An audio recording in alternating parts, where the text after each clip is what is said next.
Assalamualaikum sahabat semua. Kali ini saya akan mengisahkan seorang kakek dari Indonesia menjadi seorang pemulung ketika melaksanakan ibadah haji. Seperti apakah kisahnya? Tonton video ini sampai habis. Namun sebelumnya, saya sarankan untuk menuliskan sholawat di kolom komentar agar sholawat tersebut bisa menjadi saksi untuk mendapatkan syafaat di hari akhirat. Mentari pagi di tanah suci menyentuh wajah kakek Hasan dengan kehangatan yang kontras dengan gejolak batinnya. Di usianya yang senja, impiannya untuk menunaikan ibadah haji akhirnya terwujud. Ia berdiri di antara jutaan umat muslim lainnya, memandang Ka'bah dengan perasaan yang bercampur aduk, haru, kagum, dan yang paling dominan adalah rasa bersalah yang tak berkesudahan.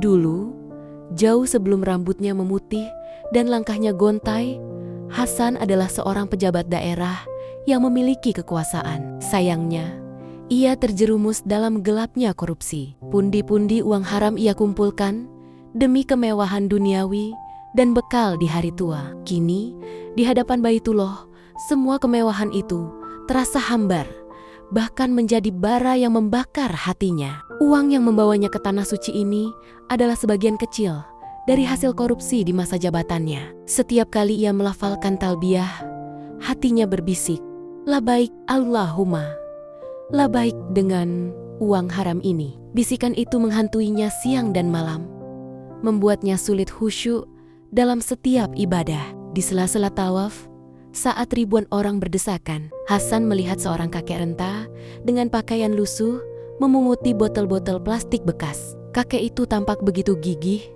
mencari rezeki halal di tengah keramaian. Sebuah sentilan keras menghantam hati Hasan. Ia datang ke sini dengan uang haram, sementara orang lain berjuang dengan keringat dan air mata untuk sesuap nasi. Malam harinya, di tengah dinginnya pelataran Masjidil Haram, Hasan tak bisa tidur. Ia terus memikirkan kakek pemulung tadi. Sebuah ide tiba-tiba muncul di benaknya. Ia teringat pada masa kecilnya yang sulit, ketika ia harus membantu orang tuanya mencari barang bekas untuk dijual. Keesokan harinya, setelah salat subuh, Hasan tidak langsung kembali ke penginapannya. Ia mencari-cari sosok kakek pemulung yang dilihatnya kemarin. Tak lama, ia menemukan kakek itu sedang memilah botol-botol di sudut pelataran.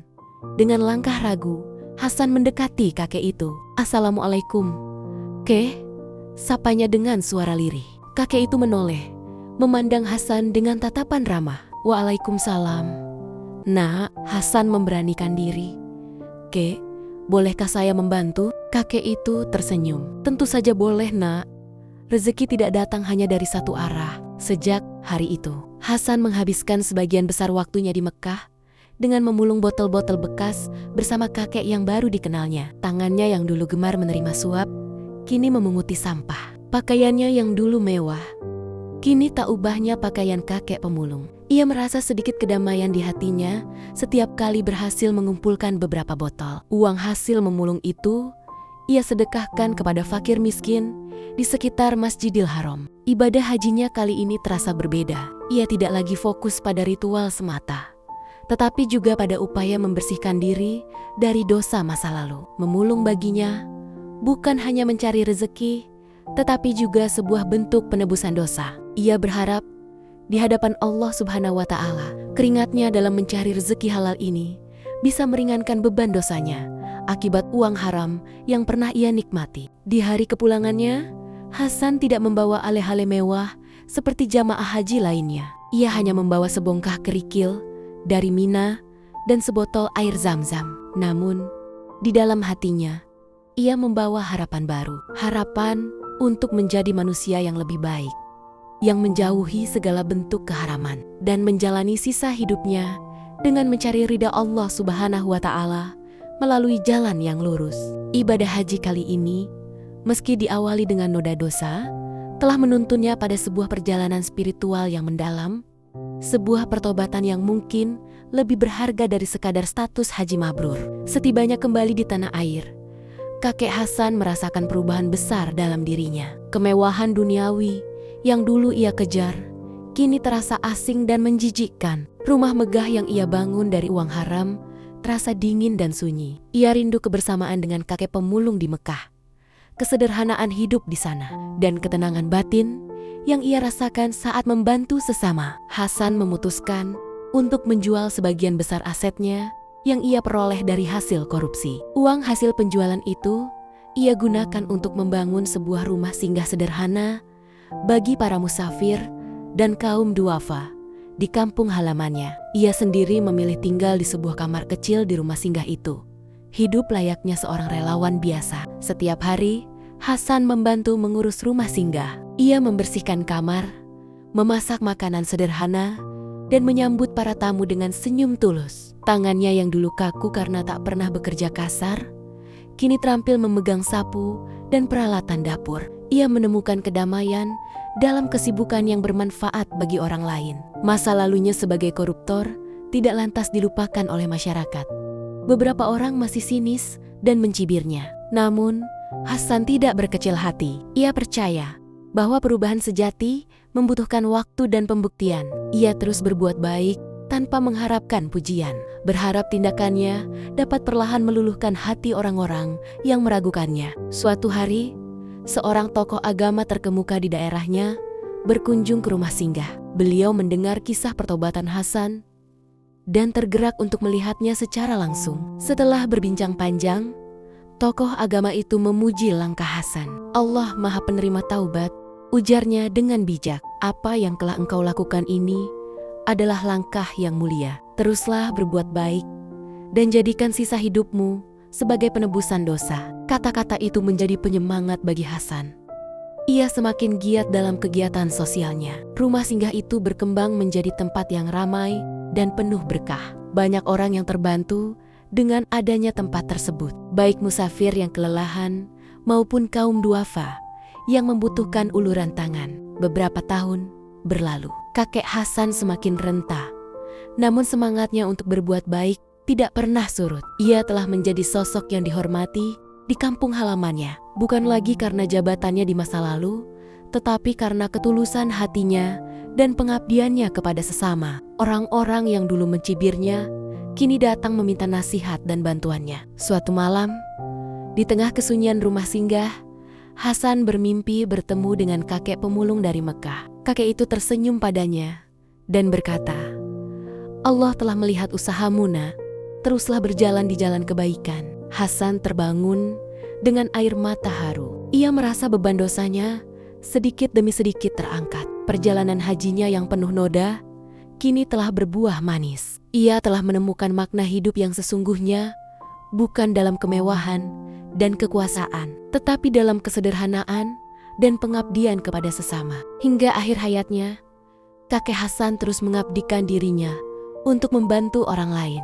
Ia meninggal dunia dengan tenang di rumah singgah yang ia bangun, dikelilingi oleh orang-orang yang menyayanginya. Kisahnya menjadi pelajaran bagi banyak orang tentang pentingnya kejujuran, pertobatan, dan kesempatan kedua dalam hidup. Bahwa Allah Subhanahu wa Ta'ala selalu membuka pintu ampunan bagi hamba-Nya yang bersungguh-sungguh ingin memperbaiki diri, meskipun masa lalu kelam pernah mewarnai kehidupannya. Setelah kakek Hasan wafat, rumah singgah yang ia rintis tetap berdiri kokoh. Wasiatnya kepada para pengurus adalah untuk terus melayani sesama dengan tulus ikhlas tanpa memandang latar belakang. Semangat kebaikan yang telah ia tanamkan terus bersemi dan memberikan manfaat bagi banyak orang. Kisah hidup kakek Hasan perlahan menyebar dari mulut ke mulut, menjadi inspirasi bagi masyarakat di sekitarnya. Orang-orang mulai menyadari bahwa penyesalan dan pertobatan yang sungguh-sungguh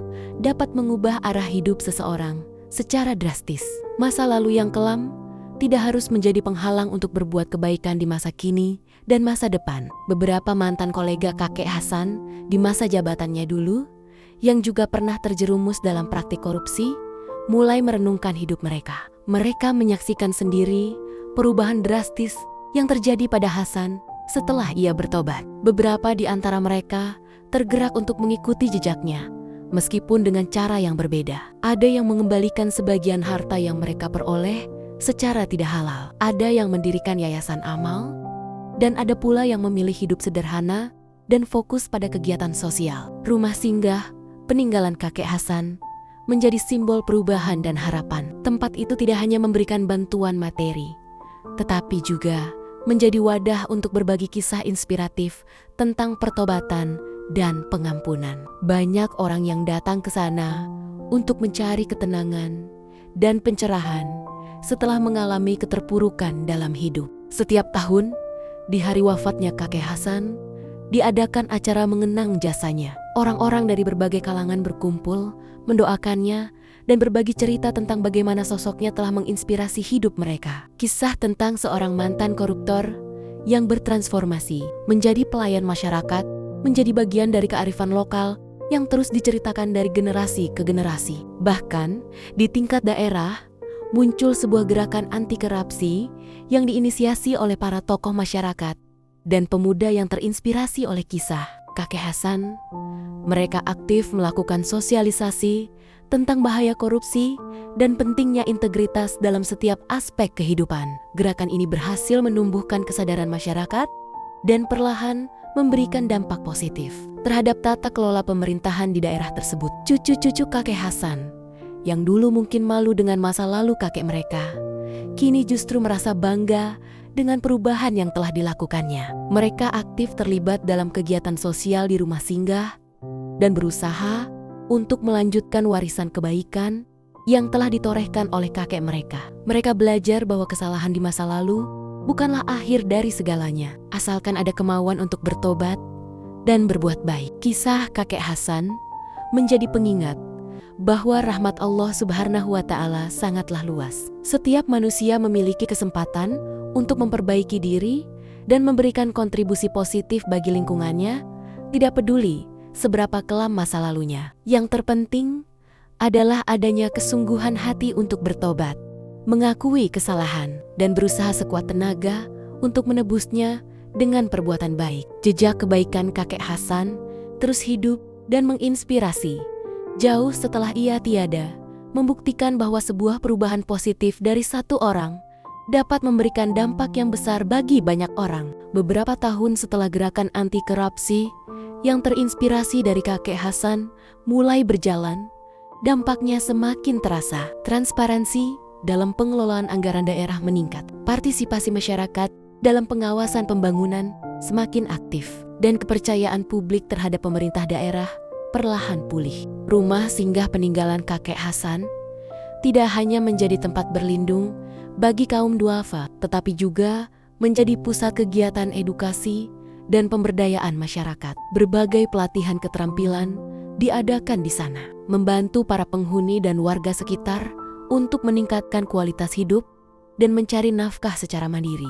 Semangat berbagi dan gotong royong semakin mengakar di komunitas tersebut. Kisah kakek Hasan bahkan sampai ke telinga para pembuat kebijakan di tingkat nasional. Mereka terinspirasi oleh transformasi luar biasa yang terjadi di sebuah daerah berkat kesadaran dan tindakan nyata dari seorang individu. Kisah ini kemudian dijadikan salah satu studi kasus dalam program-program pelatihan anti korupsi bagi para calon pemimpin dan pejabat publik. Di Mekah, nama kakek Hasan juga dikenang oleh beberapa jamaah haji asal Indonesia yang pernah mendengar ceritanya. Mereka terinspirasi oleh ketulusannya dalam bertaubat dan menggunakan sisa hidupnya untuk berbuat kebaikan di tanah suci. Kisahnya menjadi pengingat bahwa ibadah haji bukan hanya sekadar ritual, tetapi juga momentum untuk membersihkan diri dari segala dosa dan kesalahan. Kakek pemulung yang dulu menjadi teman Hasan di Mekah, suatu ketika bertemu dengan rombongan jamaah haji dari kampung halaman. Hasan, ketika ia mendengar nama Hasan disebut dengan penuh hormat, ia tersenyum dalam hati. Ia teringat akan sosok kakek berjubah lusuh yang dengan gigih memunguti botol bersamanya, dan bagaimana Allah Subhanahu wa Ta'ala telah membimbingnya menuju jalan kebaikan. Generasi muda di kampung halaman kakek Hasan tumbuh dengan cerita tentangnya. Ia tidak lagi diingat sebagai mantan koruptor, tetapi sebagai sosok pahlawan yang telah mengubah pandangan masyarakat tentang arti pertobatan dan pengabdian. Sekolah-sekolah mengadakan diskusi tentang integritas dan nilai-nilai kejujuran, mengambil pelajaran dari perjalanan hidup kakek Hasan. Bahkan, sebuah taman kota dibangun di atas lahan bekas rumah mewah kakek Hasan yang dulu ia jual. Taman itu diberi nama Taman Hidayah, sebagai simbol bahwa hidayah dan perubahan bisa datang kepada siapa saja, kapan saja. Di tengah taman itu berdiri sebuah prasasti sederhana yang bertuliskan, sesungguhnya Allah tidak akan mengubah keadaan suatu kaum sebelum mereka mengubah keadaan diri mereka sendiri. Kisah kakek Hasan terus bergulir, melampaui batas ruang dan waktu. Ia menjadi simbol harapan bagi mereka yang pernah terjerumus dalam kesalahan, bahwa pintu ampunan dan kesempatan untuk berbuat baik selalu terbuka.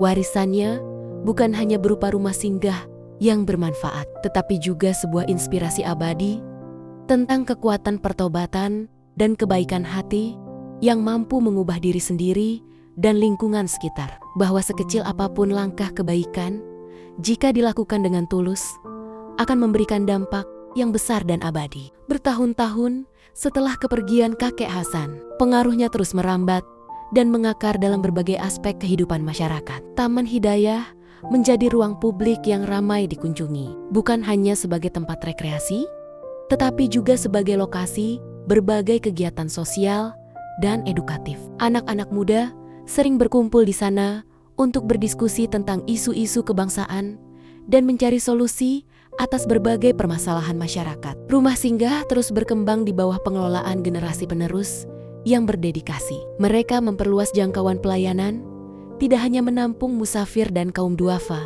tetapi juga memberikan pendampingan psikologis dan bantuan hukum bagi mereka yang membutuhkan. Semangat melayani dengan hati yang tulus, seperti yang dicontohkan kakek Hasan, tetap menjadi landasan utama setiap tindakan. Kisah kakek Hasan juga menginspirasi lahirnya komunitas-komunitas relawan di berbagai daerah. Mereka mencontoh semangat pengabdian tanpa pamrih yang telah ditunjukkan olehnya. Aksi-aksi sosial seperti membersihkan lingkungan, membantu korban bencana, dan memberikan pendidikan gratis semakin marak dilakukan oleh anak-anak muda yang tergerak oleh cerita transformasi kakek Hasan. Di dunia maya, kisah kakek Hasan juga menjadi viral. Banyak orang yang membagikan ceritanya sebagai inspirasi tentang pentingnya integritas dan kesempatan kedua. Diskusi-diskusi daring tentang etika kepemimpinan dan tanggung jawab sosial semakin intens, menunjukkan